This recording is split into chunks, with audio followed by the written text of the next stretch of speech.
ودخل معه السجن فتيان قال أحدهما إني أراني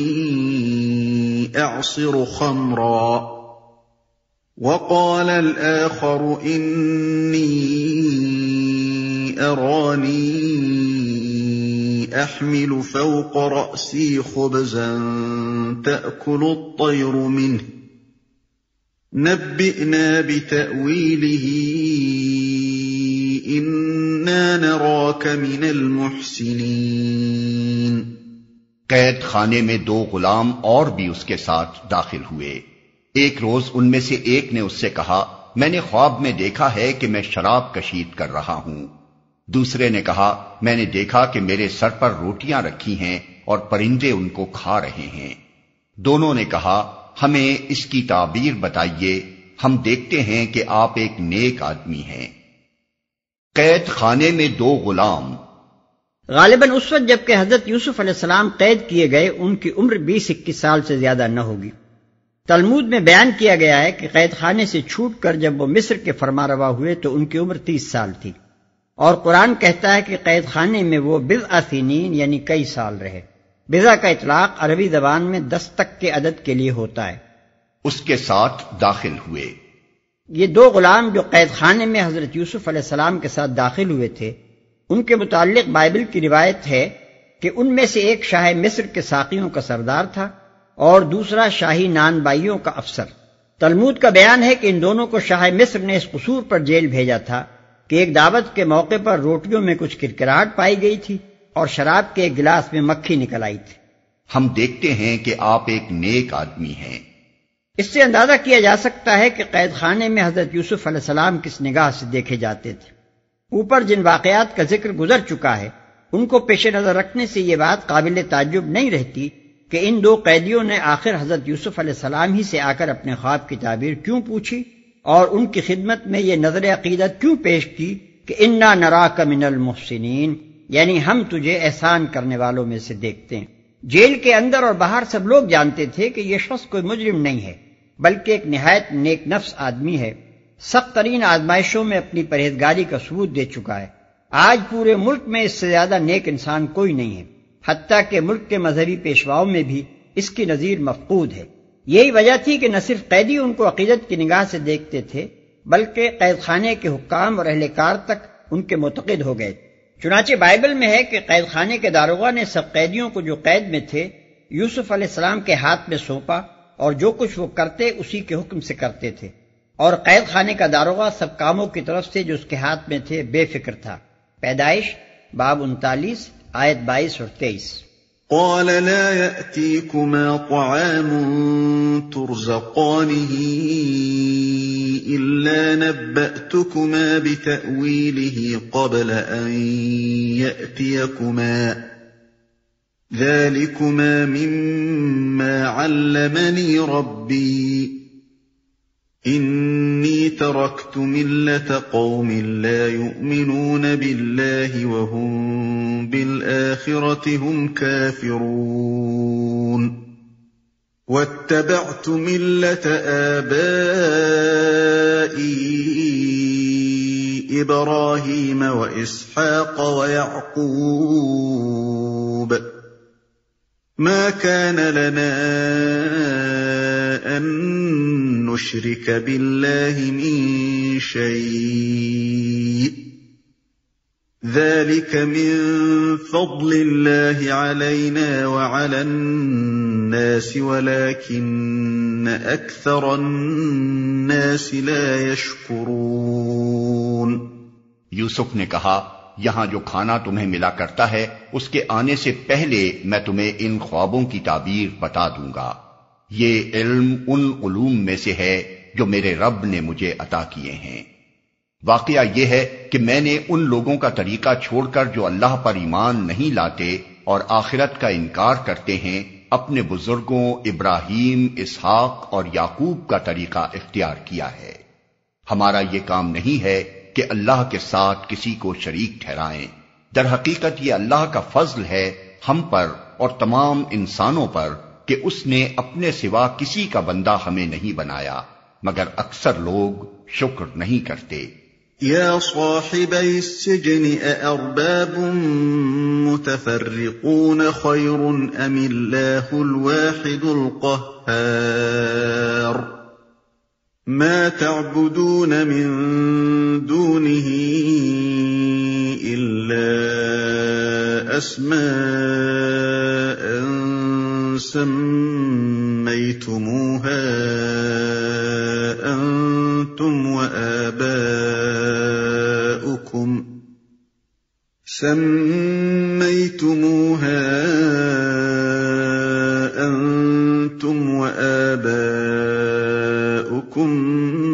ما أنزل الله بها من سلطان إن الحكم إلا لله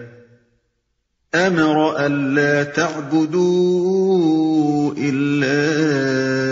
إياه ذلك الدين القيم ولكن أكثر الناس لا يعلمون۔ اے زنداں کے ساتھیو، تم خود ہی سوچو کہ بہت سے متفرق رب بہتر ہیں یا وہ ایک اللہ جو سب پر غالب ہے؟ اس کو چھوڑ کر تم جن کی بندگی کر رہے ہو وہ اس کے سوا کچھ نہیں ہیں کہ بس چند نام ہیں جو تم نے اور تمہارے آباء و اجداد نے رکھ لیے ہیں۔ اللہ نے ان کے لیے کوئی سند نازل نہیں کی۔ فرما روائی کا اقتدار اللہ کے سوا کسی کے لیے نہیں ہے۔ اس کا حکم ہے کہ خود اس کے سوا تم کسی کی بندگی نہ کرو۔ یہی ٹھیٹ سیدھا طریقے زندگی ہے، مگر اکثر لوگ جانتے نہیں ہیں۔ یا صاحبی السجن اما احدكما فيسقي ربه خمرا واما الاخر فيصلب فتأكل الطير من رأسه قضي الامر الذي فيه تستفتيان۔ اے زنداں کے ساتھیو، تمہارے خواب کی تعبیر یہ ہے کہ تم میں سے ایک تو اپنے رب شاہ مصر کو شراب پلائے گا، رہا دوسرا تو اسے سولی پر چڑھایا جائے گا اور پرندے اس کا سر نوچ نوچ کر کھائیں گے۔ فیصلہ ہو گیا اس بات کا جو تم پوچھ رہے تھے۔ یہ تقریر جو اس پورے قصے کی جان ہے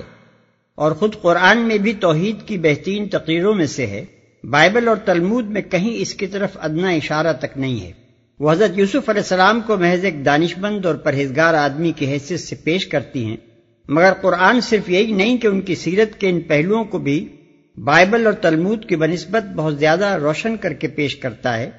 بلکہ اس کے علاوہ وہ ہم کو یہ بھی بتاتا ہے کہ حضرت یوسف علیہ السلام اپنا ایک پیغمبرانہ مشن رکھتے تھے اور اس کی دعوت و تبلیغ کا کام انہوں نے قید خانے ہی میں شروع کر دیا تھا۔ یہ تقریر ایسی نہیں ہے کہ اس پر سے یوں ہی سرسری طور پر گزر جائیے، اس کے متعدد پہلو ایسے ہیں جن پر توجہ اور غور و فکر کرنے کی ضرورت ہے۔ 1، یہ پہلا موقع ہے جبکہ حضرت یوسف علیہ السلام ہم کو دین حق کی تبلیغ کرتے نظر آتے ہیں۔ اس سے پہلے ان کی داستان حیات کے جو ابواب قرآن نے پیش کیے ہیں ان میں صرف اخلاق فاضلہ کی مختلف خصوصیات مختلف مرحلوں پر ابھرتی رہی ہیں، مگر تبلیغ کا کوئی نشان وہاں نہیں پایا جاتا۔ اس سے ثابت ہوتا ہے کہ پہلے مراحل بحث تیاری اور تربیت کے تھے، نبوت کا کام عملاً اس قید خانے کے مرحلے میں ان کے سپرد کیا گیا ہے اور نبی کی حیثیت سے یہ ان کی پہلی تقریر دعوت ہے۔ 2، یہ بھی پہلا ہی موقع ہے کہ انہوں نے لوگوں کے سامنے اپنی اصلیت ظاہر کی۔ اس سے پہلے ہم دیکھتے ہیں کہ وہ نہایت صبر و شکر کے ساتھ ہر اس حالت کو قبول کرتے رہے جو ان کو پیش آئی۔ جب قافلے والوں نے ان کو پکڑ کر غلام بنایا،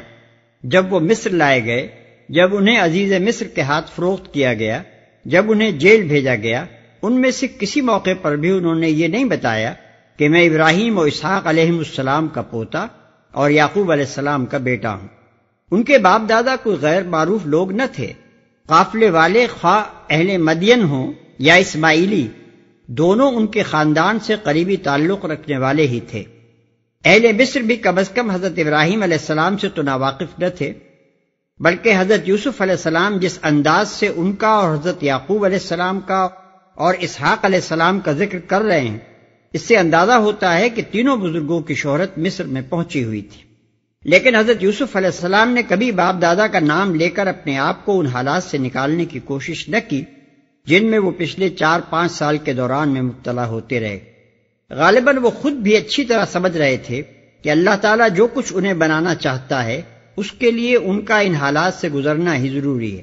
مگر اب انہوں نے محض اپنی دعوت و تبلیغ کی خاطر اس حقیقت سے پردہ اٹھایا کہ میں کوئی نیا اور نرالا دین پیش نہیں کر رہا ہوں، بلکہ میرا تعلق دعوت توحید کی اس عالمگیر تحریک سے ہے جس کے ائمہ ابراہیم، اسحاق و یعقوب علیہ السلام ہیں۔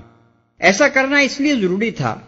کہ داعی حق کبھی اس دعوے کے ساتھ نہیں اٹھا کرتا کہ وہ ایک نئی بات پیش کر رہا ہے جو اس سے پہلے کسی کو نہ سوجی تھی، بلکہ پہلے قدم ہی پر یہ بات کھول دیتا ہے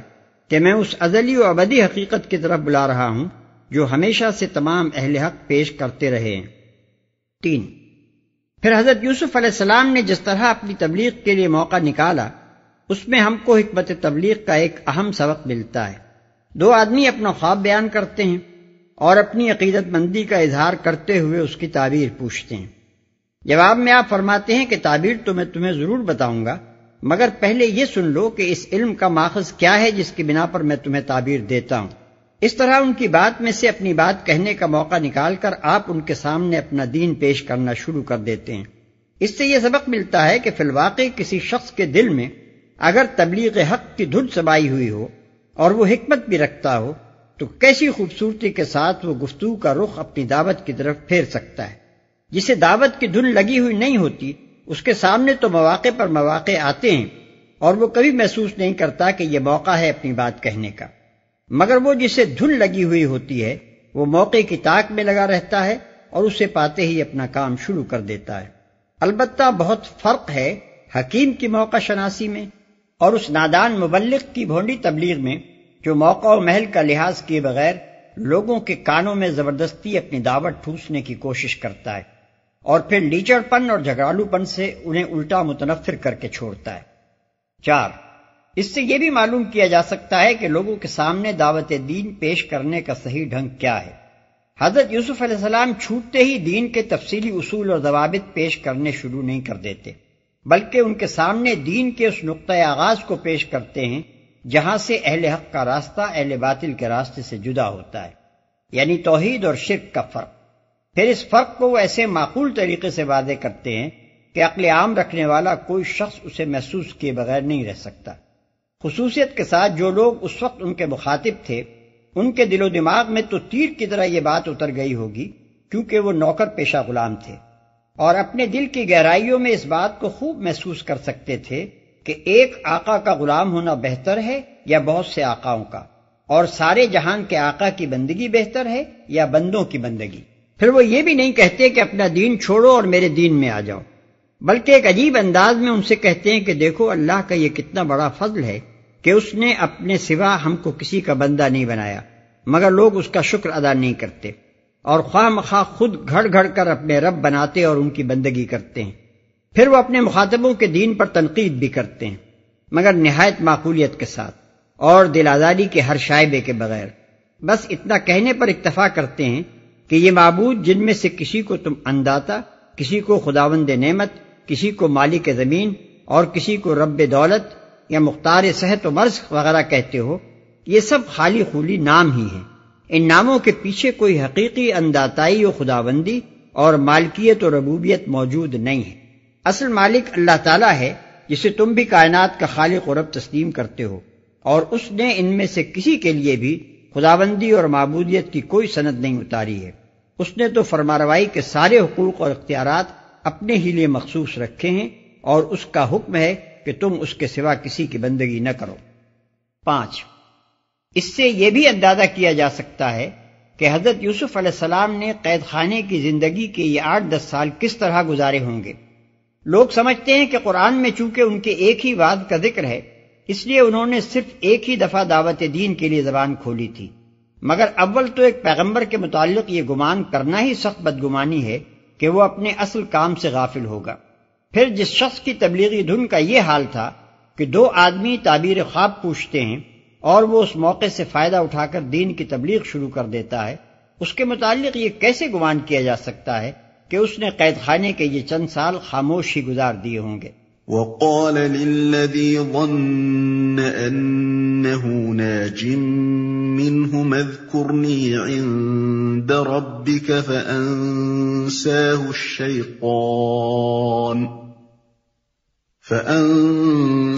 الشيطان ذكر ربه فلبث في السجن بضع سنين۔ پھر ان میں سے جس کے متعلق خیال تھا کہ وہ رہا ہو جائے گا، اس سے یوسف نے کہا کہ اپنے رب شاہ مصر سے میرا ذکر کرنا، مگر شیطان نے اسے ایسا غفلت میں ڈالا کہ وہ اپنے رب شاہ مصر سے اس کا ذکر کرنا بھول گیا، اور یوسف کئی سال قید خانے میں پڑا رہا۔ اس مقام کی تفسیر بعض مفسرین نے یہ کی ہے کہ شیطان نے حضرت یوسف علیہ السلام کو اپنے رب یعنی اللہ تعالیٰ کی یاد سے غافل کر دیا، اور انہوں نے ایک بندے سے چاہا کہ وہ اپنے رب یعنی شاہ مصر سے ان کا تذکرہ کر کے ان کی رہائی کی کوشش کرے۔ اس لیے اللہ تعالیٰ نے ان کو یہ سزا دی کہ وہ کئی سال تک جیل میں پڑے رہے۔ در حقیقت کی تفسیر بالکل غلط ہے۔ صحیح یہی ہے جیسا کہ علامہ ابن کثیر اور متقدمین میں سے مجاہد اور محمد ابن اسحاق وغیرہ نے کہا ہے کہ فَأَنْسَاهُ الشَّيْطَانُ ذِكْرَ رَبِّ کی ضمیر اس شخص کی طرف پھرتی ہے جس کے متعلق حضرت یوسف علیہ السلام کا گمان تھا کہ وہ رہائی پانے والا ہے، اور اس آیت کے معنی یہ ہیں کہ شیطان نے اسے اپنے آقا سے حضرت یوسف علیہ السلام کا ذکر کرنا بھلا دیا۔ اس سلسلے میں ایک حدیث بھی پیش کی جاتی ہے کہ نبی صلی اللہ علیہ وسلم نے فرمایا کہ اگر یوسف علیہ السلام نے وہ بات نہ کہی ہوتی جو انہوں نے کہی تو وہ قید میں کئی سال نہ پڑے رہتے۔ لیکن علامہ ابن کثیر فرماتے ہیں کہ یہ حدیث جتنے طریقوں سے روایت کی گئی ہے وہ سب ضعیف ہے۔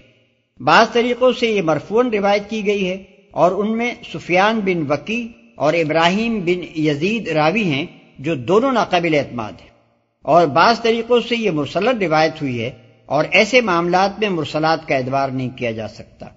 علاوہ بری درایت کے اعتبار سے بھی یہ بات باور کرنے کے قابل نہیں ہے کہ ایک مظلوم شخص کا اپنی رہائی کے لیے دنیاوی تدبیر کرنا خدا سے غفلت اور توکل کے فقدان کی دلیل قرار دیا گیا ہوگا۔